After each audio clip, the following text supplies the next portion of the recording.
Hello, everybody. It is Friday, the 24th of April, and I'm going back to what Jesus actually taught, the new covenant, the new way of thinking that would bring about a new age, that would create a change in the way that this world is run, and it will create a change in our experience of life. And really just to show you what that change is that he actually brought. Now, I'm reading, well, I've started reading, I don't know if I continue this book, Shamati, which was written by Baruch Ashlag, was a rabbi, Kabbalist. And in this book, he's writing down what his father told him, which was Yehuda Ashlag, the Baal HaSalam. Now, to be honest, I'm finding this book extremely difficult. Not so much because of the terminology, because a lot of it is Kabbalistic terms, but I can live with that.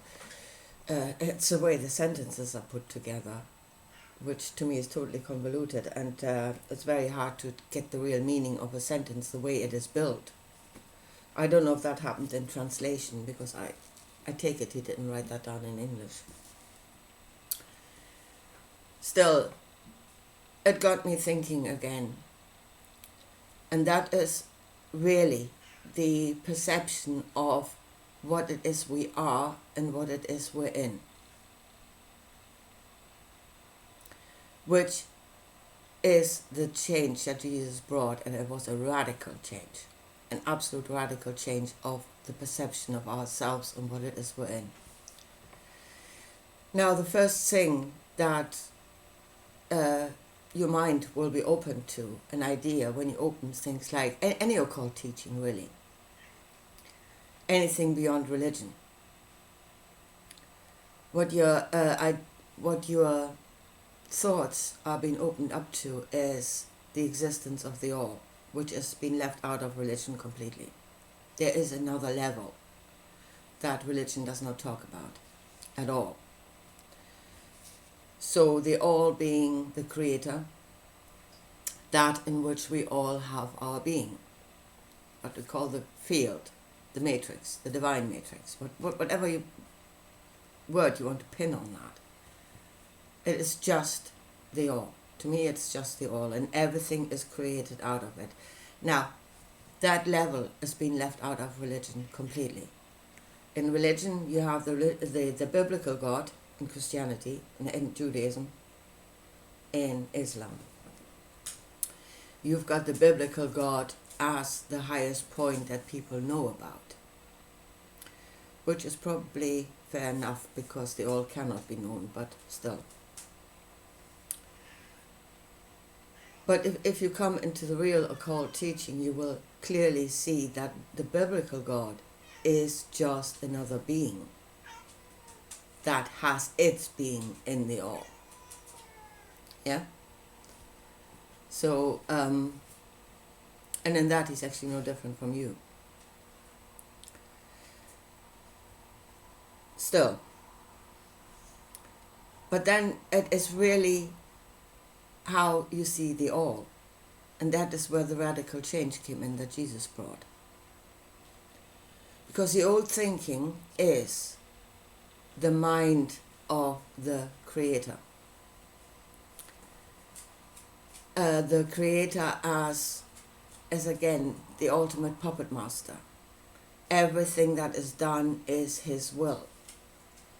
It filters down from his will, filters down from the uncreated through the creature, through the being, into the created. And everything that is done, everything that is existence, is the will of the creator. That is the old thinking. Again, the creator as a mind, as a being itself then, because it is not a being. That was the wrong thought. But you kind of project the idea that the Creator himself is a being with a will, and that his light filters down through creation and his will is being done. As I said, in religion we're going as far as to the next level of another being. But then that being will claim, well, I'm only doing the will of the Creator. And here's the thing, that is the ultimate excuse of the old thinking. Yeah? And every level can say, I am doing the will of the Creator.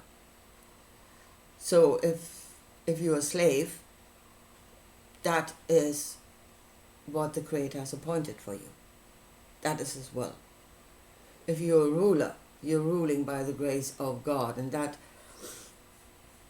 well, in this world that might be the grace of beings in the astral or other dimensional beings, whatever, that are opposing their will, yeah, on the rulers of this world, which then oppose their will on the slaves of this world. But then even the gods, the ones in the astral zone, the ones wherever they are, can claim, well, I'm not doing it according to my will. I was appointed by, again, a higher authority to do these things. Whatever I'm doing is his will. And then responsibility, really, is being shoved up the hierarchy. Nobody takes responsibility for their own actions, really. Because it's all the will of the mind of the Creator. That being that creates all. That we're all in for some reason. And that really excuses everything, if you can say that. Yeah? Whatever happens to you, it's not my fault. It is the Creator. I'm doing the will of the Creator.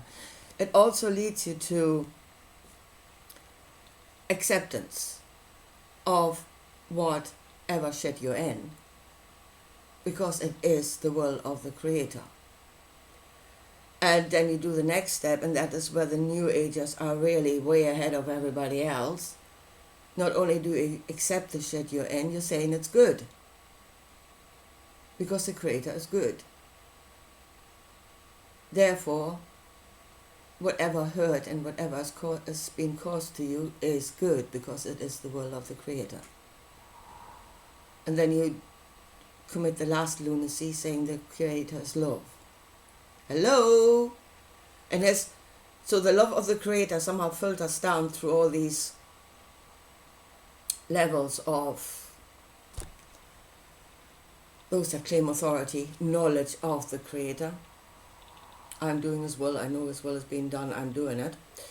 It filters down through all of that to you, and was somehow what started as love of the Creator wanting to give to you ends up with you having cancer. And then you would wonder how. But it doesn't matter, because the cancer is still love, because the love did not change for some reason. So the cancer is still love. You must accept this, that is the love of the Creator.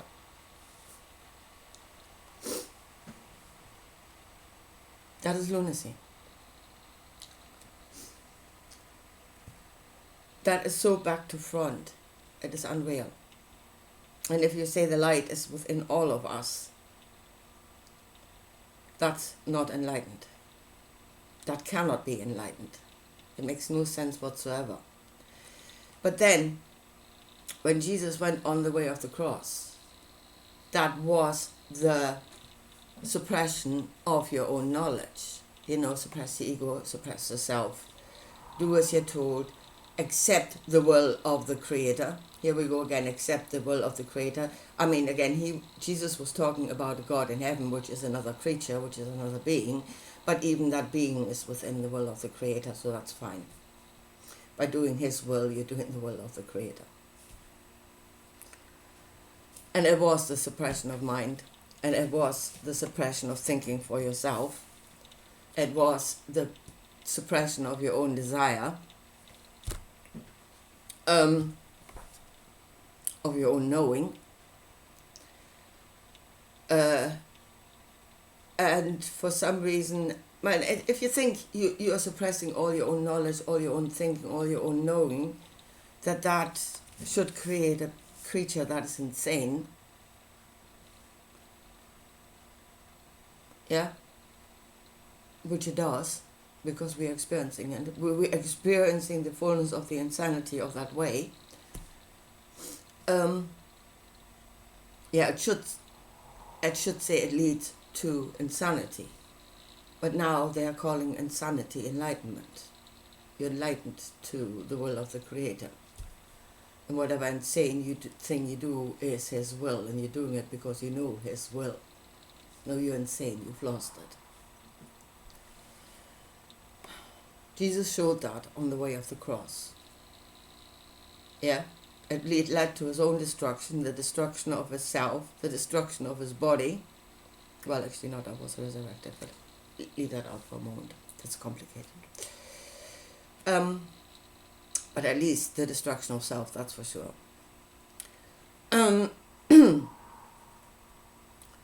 And as is clearly shown in the book of the Revelation, the whole thing will lead to the destruction of this world. Again, beings coming to pour out plagues, the angels are coming to slaughter so that the blood will reach to the bridle of the horses. Those beings creating famine, pestilences, death by various means. And you're still sat here singing glory, hallelujah, the will of the Creator is done, and it is love. You've reached the point of insanity through the suppression of self, through the suppression of your own knowledge. Yeah, you've beaten it to death, you've killed the ego, and you can sit there saying it is all good. We've gone deep into the darkness, and we are now enlightened that all of this is the will of the Creator. And you're sitting in total acceptance of your own destruction. You're calling it enlightenment, you are insane. You've gone insane. You're nuts. You've lost the plot. In fact, you probably never had it. Going by the idea that there is a mind. The mind of the Creator that predetermines everything. And everything that is done is His will. Which, of course, for the rulers, for those that want to do whatever they want to do, go by their own, then they are going by their own desire. But then they say, that desire was put in me by the Creator. It is His will that I go and do whatever. I'm enlightened to His will. I am that I am. I'm a pedophile. I'm doing the will of the Creator. Yeah, fine, great. And it is love. It is definitely love. I mean, for them, that is the ultimate excuse. They can, again, take no responsibility for their own actions, but they can push it further up the ladder to the Creator Himself. And again, the slaves have to be in acceptance that that is how it is. Because that is the order of the universe, the mind of the Creator. Okay, now, after all of this, let me show you the radical change that Jesus brought. Not on the way of the cross, that was the old thinking. Yeah, the will must be done. There is a will and it must be done. That was the old thinking, and we showed that it leads into destruction. Yeah, but He brought a radical new thinking that should lead us on a different path. And that is the idea of the Creator not as a mind that determines everything, but as a field of possibilities. That it is purely a field of possibilities out of which we make choices. And it is our choice that creates the outcome. the Creator did not tell you what to do. Absolutely did not tell you what to do. He gave you choices. Jesus, even in the New Testament, gave you a choice. Go this way, the way of choices, or go the way of obedience and, His will must be done. We're going the way of the cross, and we know we're already experiencing the insanity and the destruction. Let's try the other way. The Creator is a field of all possibilities. With God, everything is possible. And again, if you have a correct understanding that is not being given to Christians, that talks about the level above the biblical God, that in which we all have our being, included the biblical God. So when he says, in him are all choices, with him everything is possible. It's all in there. It's all in the field. Every possibility is there. And, and in him there is no judgment. That is the other thing Jesus clearly said. That is the new covenant. That is the new thinking. In the field there is no judgment. The Creator is not a judge. He is not that which determines the outcome. He is not that which judges the outcome. And there is more than one way. In fact, there is tons of possibilities. That is the new thinking of what it is you're in. That is the change that he brought from the mind to just a field of possibilities that contains no judgment. That was a radical shift, which obviously the priest did not like, because that means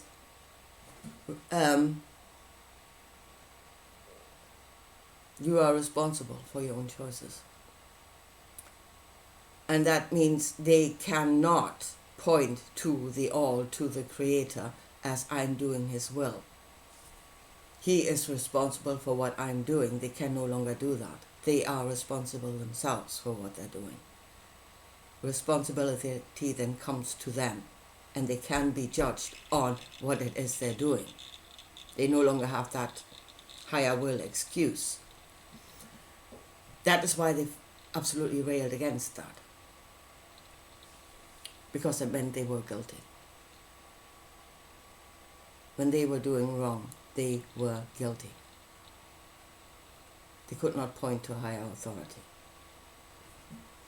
Individual responsibility. That is, well, you could see the downside of this thinking, because you have no more excuses. So you're presented with this field of possibilities, and you make a choice.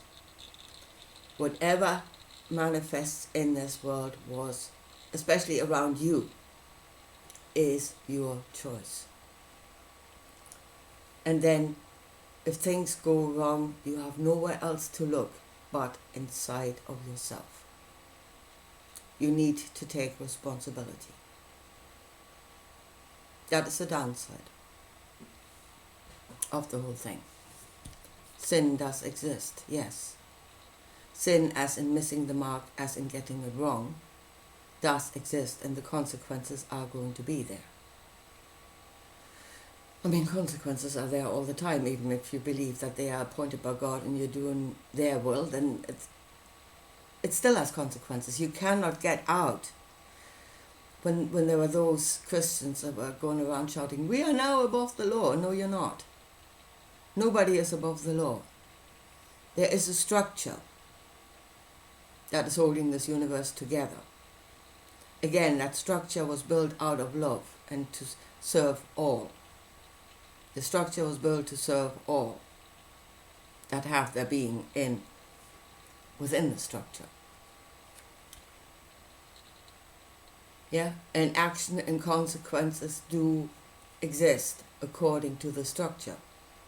You do something against the structure, it will lead to a bad outcome. But again, that was your choice. That was a choice that you made. Go back re-examine your choice, correct it. Correct yourself. Correct your own thinking. Correct your own choices. Correct even your own desires. To the point that they are good. Good for yourself. We can have desires that are totally destructive for ourselves if we just go with them. And then what do you say? The Creator put the desire in my heart, I'm doing His will. The Creator wanted me to be destroyed. Is that it? Again, you take no responsibility. You're putting it up the hierarchy.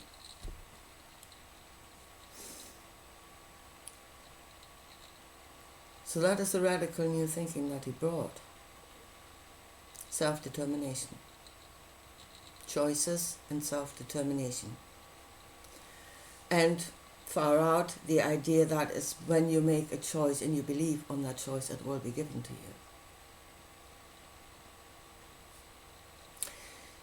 Actually, it is not that far out, because it does happen in the world all the time. Whatever you think, know, are certain about will happen next is most likely what will happen to you, especially if you leave no room for other possibilities. That one choice is the one that you brought out of the field into this world to make it the only reality. We're doing it all the time, we're just not conscious of it. I think Jesus just brought consciousness to that fact. Become conscious of what it is you're doing.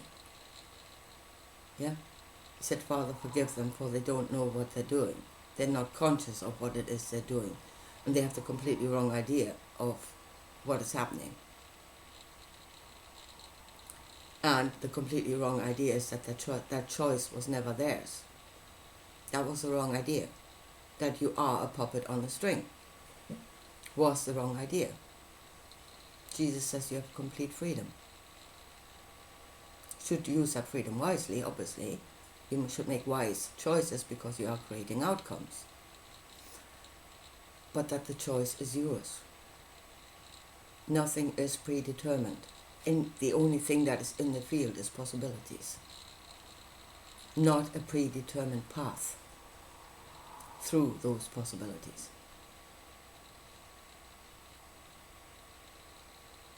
The path that you make through your choices is yours. That was a radical change that He brought. And obviously, yes, they railed against it for two reasons. One is the power does depend on you thinking there is a mind of the Creator and that they are doing His will. Therefore, whatever they are doing is good. Even if in this world you see it as the complete opposite, death and destruction, you still have to believe that it's good because it's coming from the Creator. So there is their ultimate excuse for going by their own desire and saying it is a higher will. That is falling away. In the new thinking, that is falling away. They are absolutely responsible for their own actions and they cannot point to anything else for the blame. It's within them. So that is the first thing, and obviously they have to take responsibility and they cannot no longer rule through that excuse, which collapses their structure of rulership, the pyramid structure of coming from above all the way down to the lowest level. That structure completely collapses. And they will be found guilty of their own actions because it was their choice. It was not predetermined. And then we cannot blame anything else outside ourselves either. Under that new covenant, we cannot blame anything outside of ourselves. We need to take responsibility. And yes, there is a structure in which everything happens. And if you call that a prison, I want my own desire, I want to do whatever. There should be no negative consequences. There should be no structure. Then all I can say is grow up. Yeah, grow up. There is a law that you need to know and live within, and that is expanded consciousness. It's the knowledge of the structure that you're in, how it functions, how you function yourself, what it is you create with your energies, because you are an energy being. And the knowledge of that is expanded consciousness. That is what we need. If we want to have self-determination, then we need to know how this works to get it right. But that is the true knowledge of the Creator, not His will, but how all the different parts work together and how we create outcomes, what our actions create. That is what we need to become aware of, and then find a path where our actions create good outcomes. Our actions create good outcomes. I say, our responsibility. That is our responsibility, and that is the true knowledge of the Creator. Not going, sitting there and saying, what am I? What does the Creator want for me? What do I want for myself? Because the Creator is within me, and He's given me a field of all possibilities. What are my choices? And what effect will my choices have on everything else? There is a radical shift that Jesus brought, from the mind of the Creator to the field of all possibilities, and the choice is ours. So those that are Christians and proclaiming the will of the Creator and doing the will of the Creator, you are in the old thinking. Nothing has changed. You are in the old thinking. You did not go with the shift that Jesus created. Yeah? New Agers that say everything is good, everything is love, it is the will of the Creator. You are still in the old thinking. You did not go with the shift that Jesus created. And that shift means, yes, you create your own life, but then you are the one that has to take responsibility for that. You cannot blame anything else but your own choices. It's a two-edged sword. Anyway, here, folks, I leave it at that for today. And I'll talk to you again soon. Bye.